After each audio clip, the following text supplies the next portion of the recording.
Bonjour à tous et bienvenue sur le podcast Cardano français. J'espère que vous allez bien et que votre semaine a débuté en beauté. Alors que nous sommes à quelques jours du Cardano Summit 2023, je voulais faire une vidéo pour vous donner dans le fond les sujets sur lesquels il va falloir s'attarder lors de ce prochain summit, parce que ce summit va être pour Cardano le prochain catalyste qui va nous indiquer à quel prix eh bien, Cardano va pouvoir performer lors de ce cycle. Donc, ça va être une vidéo très importante. Je voulais quand même parler de Cardano, mais également terminer la deuxième partie de mon podcast de la dernière fois sur justement les indicateurs macro qu'il va falloir surveiller pour ce cycle actuel parce que, évidemment, si on veut être prêt pour savoir où est-ce qu'on va avoir le top et où est-ce qu'il va falloir, ce à quoi il va falloir faire attention d'un point de vue macro qui va nous donner plus d'indications précisément sur justement le marché des cryptos pour savoir, OK, là, le marché macro est en train de surchauffer. Il est important de regarder avec beaucoup de précision le marché des cryptos parce qu'on arrive proche du top. Ou alors, ça va être juste une petite pause pour remonter de plus belle, justement, au niveau des marchés des cryptos. Donc, on va encore analyser ça dans cette vidéo, parler un petit peu de Cardano, et vous allez voir que il y a beaucoup de sujets que je vais couvrir aujourd'hui. Malgré tout, je n'aurai pas le temps, évidemment, de faire cette analyse des prédictions pour le prix de Bitcoin et de Cardano. Ce sera dans une prochaine vidéo. Mais malgré tout, j'espère que vous aimez toujours le contenu de mes podcasts. Et si c'est le cas, n'oubliez pas de smasher bien fort le bouton like. Abonnez-vous à la chaîne YouTube et partagez cette vidéo avec le plus de monde possible. Alors, on le voit, le marché est dans le vert encore une fois depuis plusieurs semaines.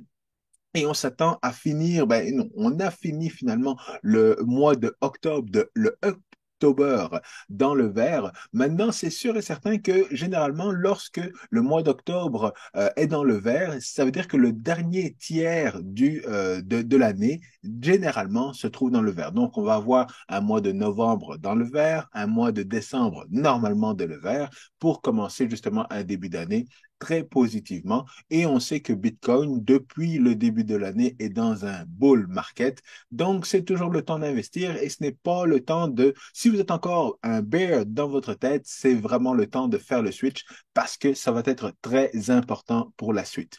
Pourquoi? Parce qu'encore une fois, je regarde énormément de vidéos macro, je vous l'ai dit dans la dernière vidéo. Et ce monsieur-là, Arthur Hayes, qui est l'ancien CEO d'un exchange, un gros exchange, je ne me rappelle plus lequel, a fait plusieurs vidéos expliquant justement sa vue. Et c'est lui justement qui avait estimé que Bitcoin allait se rendre à 750 000 dollars, mais il n'a pas donné vraiment un timeline par rapport à ça.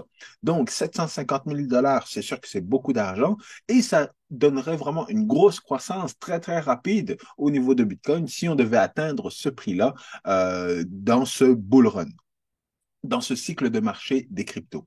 C'est pour ça que quand ils mettent des chiffres paraboliques, personnellement, ce que je fais et ce que je veux vous enseigner, c'est de ne pas focuser sur le prix. Parce que le prix, il peut se tromper. Ça peut être 750, ça peut être 750 000, ça peut être 650. Le prix n'est pas important. L'important, c'est sa réflexion. C'est le processus, ce qu'il met sur papier, sa réflexion qui l'amène à penser que on pourrait atteindre ce prix-là, peu importe le prix, si jamais la structure est la même et que toutes les étoiles sont alignées.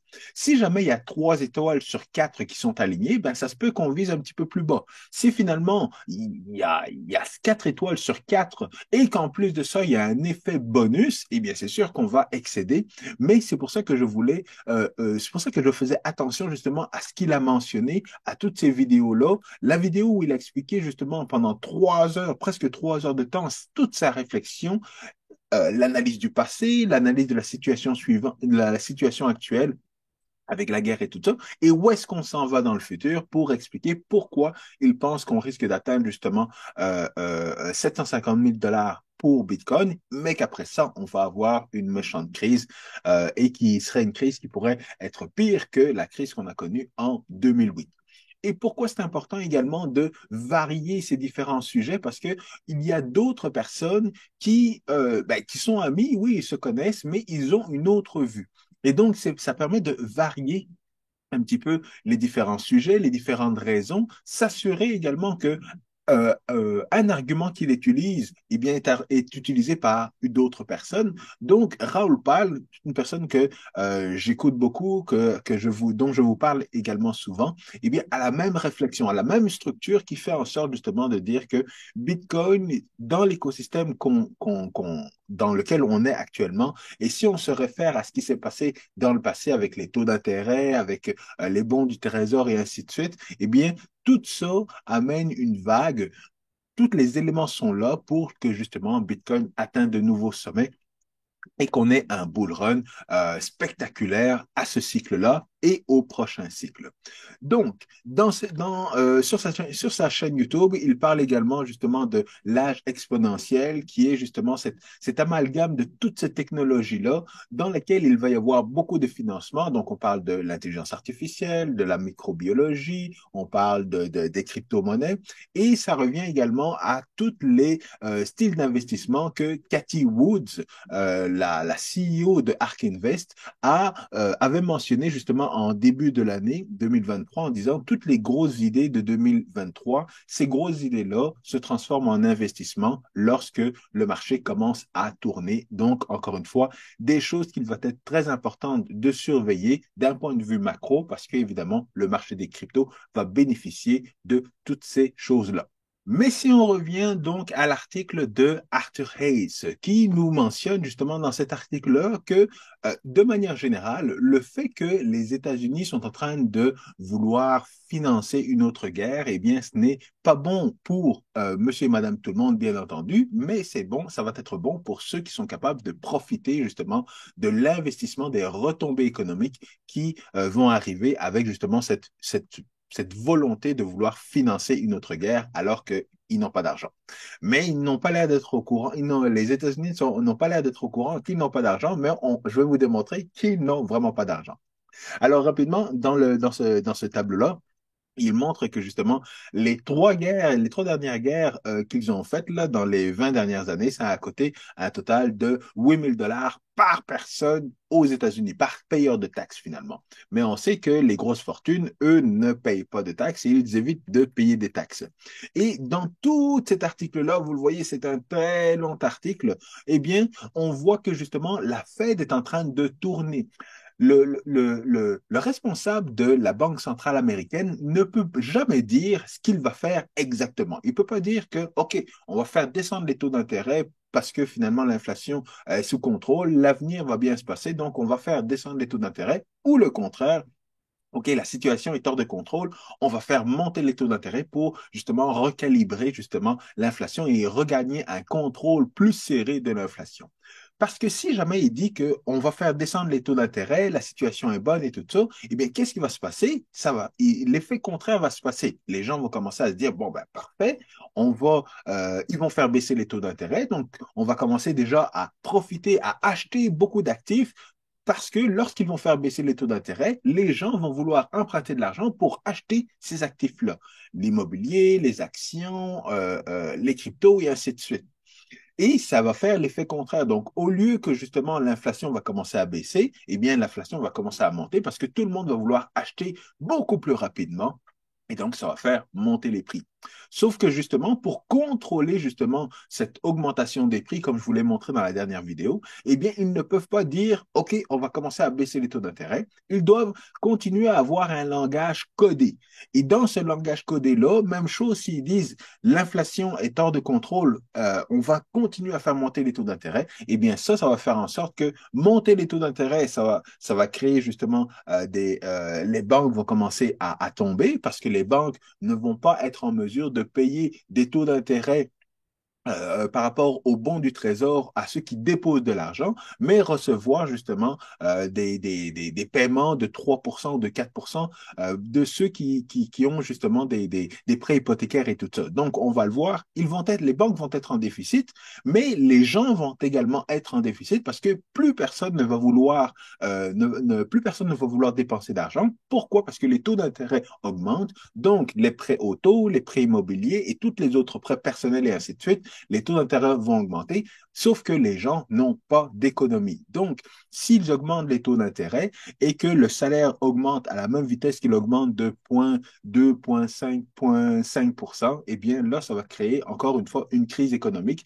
et tout le monde va faire faillite, même le gouvernement. Donc, on se trouve vraiment dans une situation où le responsable de la Banque centrale doit parler en langage codé. Et ce qu'on dénote encore une fois, c'est qu'ils sont sur le bord de faire baisser les taux d'intérêt.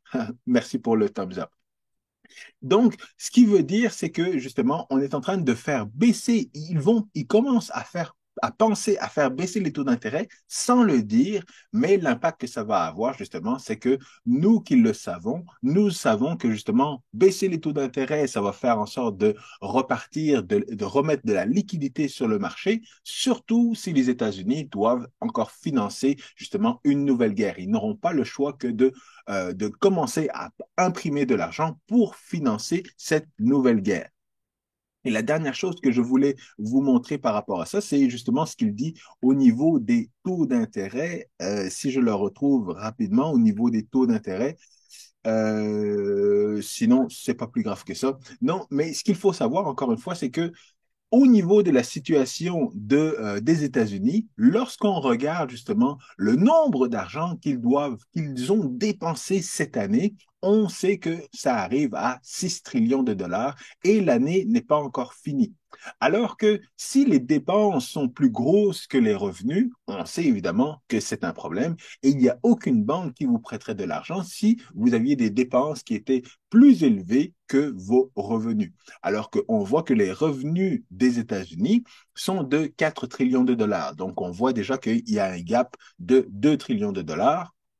En plus de ça, ils doivent payer de l'intérêt sur leur dette de 1 trillion de dollars et leur dette actuellement, encore une fois, s'élève à 33 trillions de dollars. Donc, on sait que les États-Unis sont vraiment dans une fâcheuse position. Mais encore une fois, ils se mettent des œillères autour des yeux, ben, surtout les politiciens, parce que la personne de la Banque centrale américaine sait qu'ils ne sont pas dans une très bonne situation pour pouvoir financer une autre guerre et pour pouvoir faire quoi que ce soit par rapport au taux d'intérêt pour rééquilibrer justement l'inflation. Et c'est ce qu'il mentionne ici. Donc, ce que je vous disais, au niveau des taux d'intérêt, ce qu'on voit, c'est que les bons du Trésor sur le long terme sont en train justement de perdre de la valeur. Donc, toutes les personnes qui avaient des bons du Trésor qui devaient leur donner peu importe, un 2% ou un 3% ou même un 5% sur de long terme, et que là, actuellement, les bons du Trésor sur un an donnent un 5% d'intérêt, eh bien, les vieux bons d'intérêt perdent de la valeur parce que tout le monde veut l'acheter, les nouveaux bons du Trésor qui vont leur donner un meilleur retour sur investissement sur une période beaucoup plus courte. Alors, vous voyez, l'article est long, mais ce qu'on voit encore une fois, c'est que les banques risquent de faire faillite si jamais ils reçoivent justement des paiements de ceux qui ont des paiements hypothécaires de 3%, alors que ceux qui déposent leur argent, ils doivent leur payer un 6%.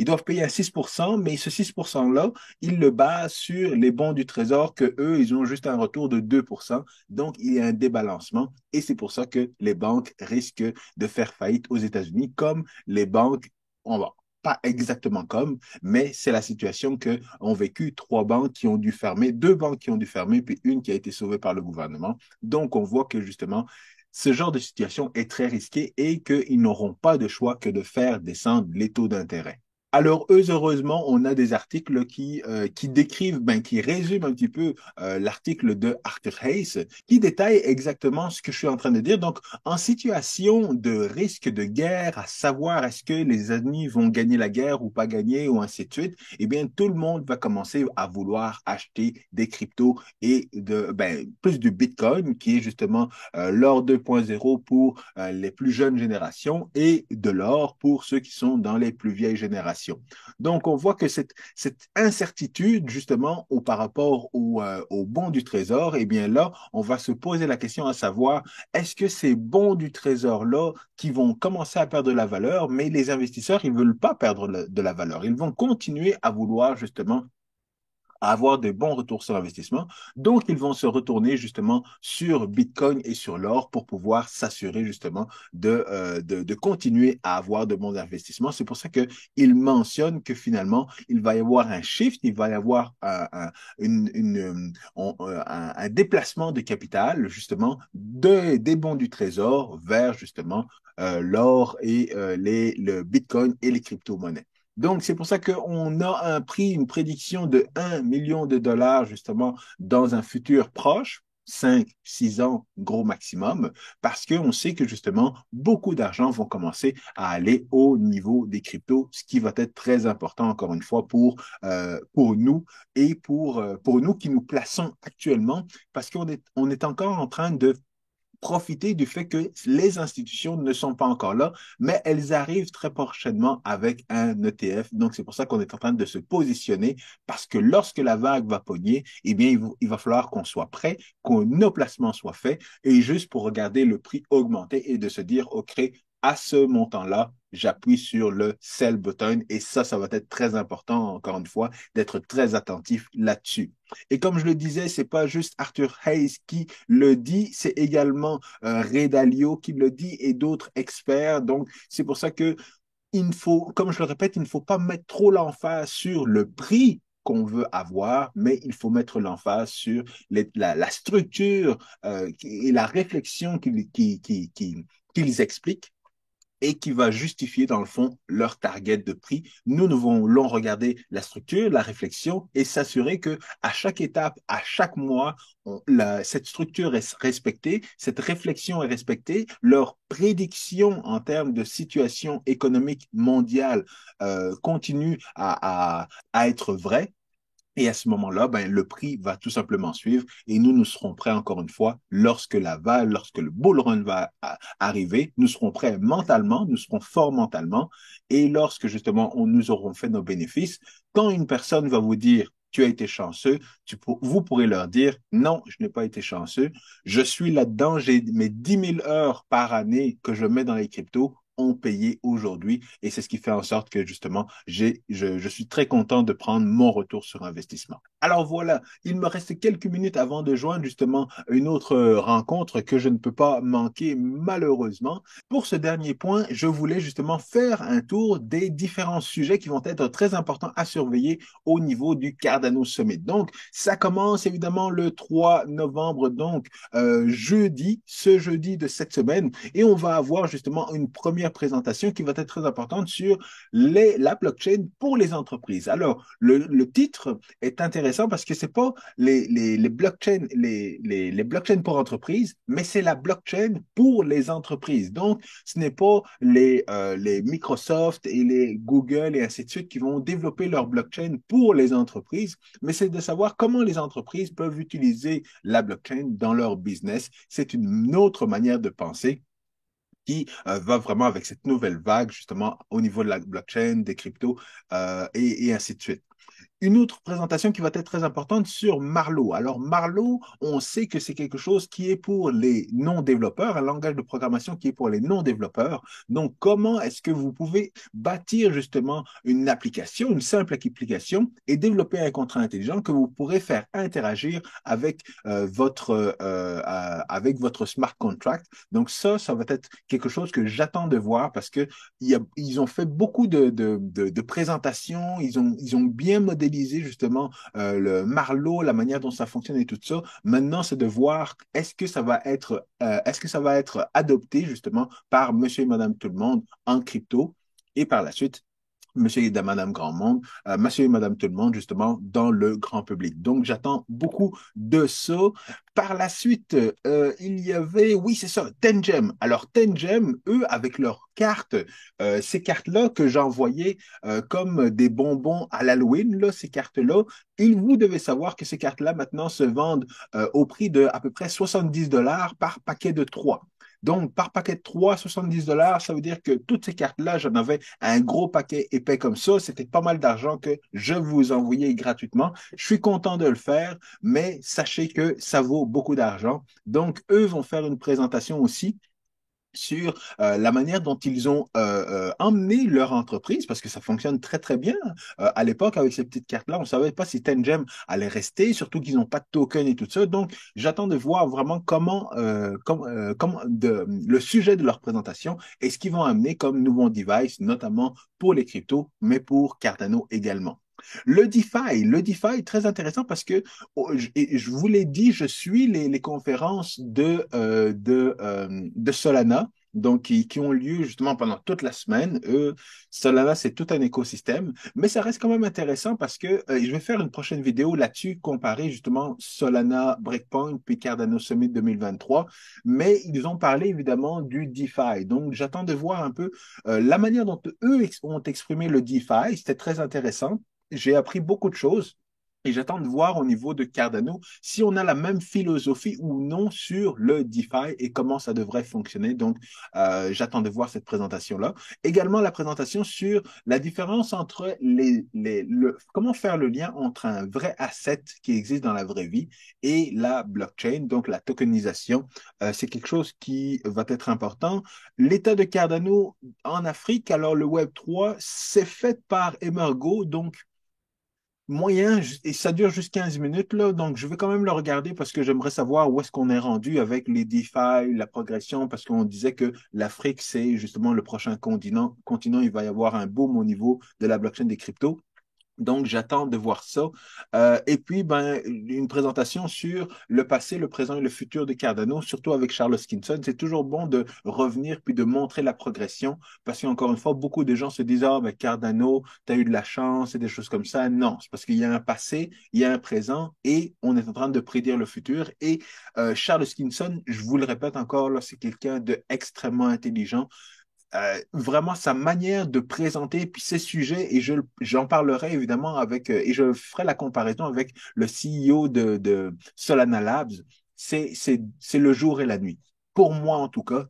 Et j'amènerai des preuves. J'en ai déjà un peu parlé sur le groupe Telegram Cardano francophone, mais vraiment cette conférence-là, je vais y assister, ça c'est sûr et certain. Alors, évidemment, par la suite, il y a beaucoup de choses. Mithril, la performance sur Cardano, ça va être quelque chose que je vais regarder. Les DEX en Afrique, peut-être pas, mais il y avait, pour cette journée-là, il y avait oui, oui, oui, il y avait la dernière présentation sur un challenge avec UNHCR. Alors, c'est un organisme qui est très proche d'un organisme avec lequel je travaille sur un projet blockchain et je vais probablement prendre des exemples de ce qu'ils vont présenter et les appliquer à mon projet. Surtout que ce sont deux organismes qui sont en Suisse, donc ce serait vraiment cool de pouvoir collaborer. Mais évidemment, je vais regarder cette conférence-là pour prendre les idées et pouvoir les appliquer et faire rencontrer, dans le fond, les deux organismes qui voudraient travailler évidemment avec Cardano. Alors, la deuxième journée, il y a un petit peu moins de présentations, et tant mieux aussi, parce que ça fait beaucoup de présentations à regarder sur une journée, surtout que ça, le 4 novembre, c'est un samedi. Donc, ce jour-là, eh bien, on a encore justement quelque chose sur Marlowe qui va être que je vais regarder. Au niveau des entreprises également, donc c'est un complément finalement de la présentation qu'on va avoir la veille. Donc, c'est sûr que je vais la regarder. Il y a également une présentation sur justement la tokenomics de Cardano, surtout pour les stake pools, d'un point de vue des stake pool opérateurs. Mais ça, c'est une conférence que je pense que tout le monde devrait regarder. Malheureusement, elle n'est pas sur le main stage, elle est sur le masterclass. Parce que ce qu'il faut comprendre au niveau de la tokenomics de Cardano, c'est que il y a 70% à peu près, 70% des tokens qui se trouvent justement au niveau du protocole Proof of Stake de Cardano. Et ça ne fait pas partie du DeFi, alors que si il y a 70% de la liquidité qui est bloquée à sécuriser le protocole de Cardano et qu'il y a un autre 30% qui se trouve dans le DeFi et un autre 30% qui se trouve au niveau des exchanges, eh bien, ça ne prend pas beaucoup de liquidité, ça ne prend pas beaucoup d'investissement au niveau du prix de EDA pour faire monter le prix. Et c'est quelque chose que les gens ne comprennent pas. Donc, je pense que c'est très important justement de bien comprendre cette tokenomics au niveau de Cardano, de bien analyser justement la blockchain avec les différents portefeuilles et tout ça, parce que c'est quelque chose, encore une fois, qui a un gros impact et qui va avoir un gros impact dans ce prochain bull run pour la blockchain Cardano. Donc, c'est sûr et certain que ça, je vais regarder ça. Il y avait également des use cases au niveau de la traçabilité. Donc, on sait qu'il y a Atala Trace, qui est justement cette solution d'entreprise pour la blockchain. Je vais regarder ça, bien entendu, ça va être intéressant. L'identité numérique, un sujet encore très important pour les entreprises et pour le gouvernement qui veulent placer justement une identité numérique basée sur la blockchain. Donc, c'est sûr que je vais regarder ça également. Et puis, je ne pense pas qu'il y avait d'autres sujets. Oui, ben c'est évidemment, il y a le sujet au niveau du DeFi, qui encore une fois va être la suite de la présentation qui va avoir lieu la veille, mais également le gaming. Alors, le gaming avec Payma Engine, ça va être oui, je vais le regarder parce qu'on en parle, j'en parle beaucoup et je sais que le gaming va avoir un gros impact au niveau de la blockchain. Donc, j'aimerais voir où est-ce qu'on est rendu. Il parle de AWS, mais je ne pense pas que ce sera vraiment AWS d'Amazon. Mais je sais qu'au niveau de Solana, ils avaient justement plusieurs présentations, ben, deux présentations, une avec AWS et une avec Google. Donc c'est sûr qu'ils ont beaucoup de partenariats et voir encore une fois pour faire cette comparaison entre Solana et Cardano. Alors, c'est sûr que pour terminer, il y a la présentation de clôture où il va y avoir, à laquelle va participer Charles Hoskinson, Tamara Hassan et Gigi Silver, JJ. Donc, ça va être très important, encore une fois, parce que ça va mettre les fondations sur lesquelles, justement, va se bâtir Cardano pour les prochains bull runs, au niveau de la gouvernance, au niveau de l'interopérabilité, au niveau de la performance, au niveau justement de la communauté, comment la communauté va commencer à participer justement au développement puis à la maintenance de Cardano. Donc, cette conférence-là va être très importante pour justement finaliser cette année 2023 et commencer l'année 2024 en beauté parce qu'on sait que justement, on est dans pas dans cette première partie, on est encore dans la première moitié, premier tiers, je dirais, du bull market. Le bull run va arriver et lorsque le bull run va arriver, encore une fois, ces fondations qu'on aura mis justement à ce Cardano Summit 2023 vont être très importantes pour la suite des choses au niveau de la blockchain Cardano. Alors, je vous laisse là-dessus. Je vais jumper dans une autre rencontre, mais merci d'avoir participé. J'espère que vous avez apprécié encore une fois cette vidéo. Je vous retrouve la semaine prochaine avec de nouvelles sur la blockchain Cardano spécifiquement. À très bientôt. Peace.